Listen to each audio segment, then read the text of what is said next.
Hello friends, मैं हूँ सुनीता। मेरे चैनल हिंदी लोकगीत में आप सबका स्वागत है। मैं आज कजरी शिव भजन सुनाने जा रही हूँ। अगर ये वीडियो पसंद आए तो प्लीज़ लाइक कमेंट सब्सक्राइब करें और सब्सक्राइब के बगल में बेल आइकन है उसे प्रेस करना ना भूलें, जिससे कि मेरे नए वीडियो की नोटिफिकेशन आपको मिलती रहे। भोला लिहले चलाया पनी सरनिया में, देवघर नगरिया में ना।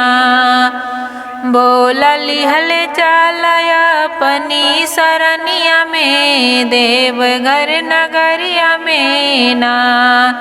देवघर नगरिया में ना हो, देवघर नगरिया में ना हो। बोला लिहले चलाया पनी सरनिया में, देवघर नगरिया में ना।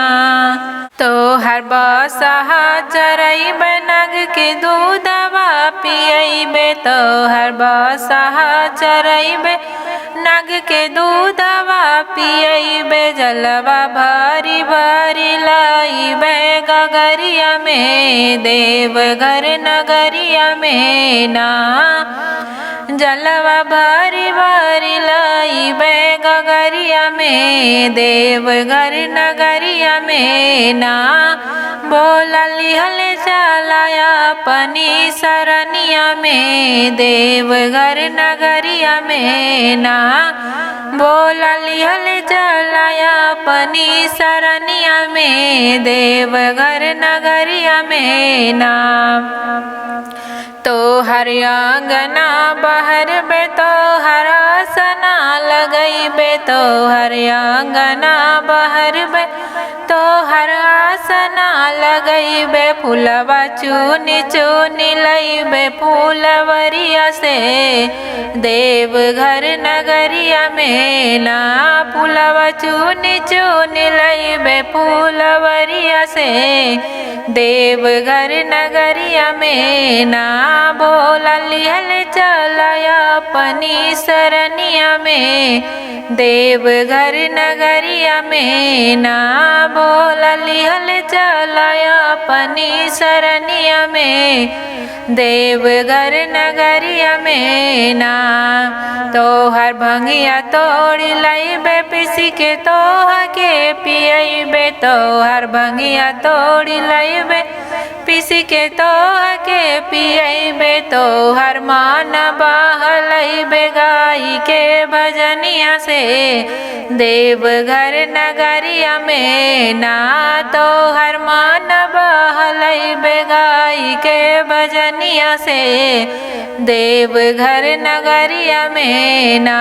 बोला लिहले चलाया पनी सरनिया में, देवघर नगरिया में ना। बोला लिहले चलाया पनी सरनिया में, देवघर नगरिया में ना। गणपति गोदी में खेलइबे कार्तिक पालना झुलइबे, गणपति गोद में खेलइबे कार्तिक पालना झुलइबे। तो हर भोजना बनइबे बोर हरिया में, देवघर नगरिया में ना।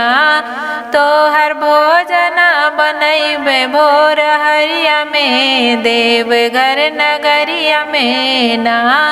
बोला लिहले चलाया पनी सरनिया में, देवघर नगरिया में ना।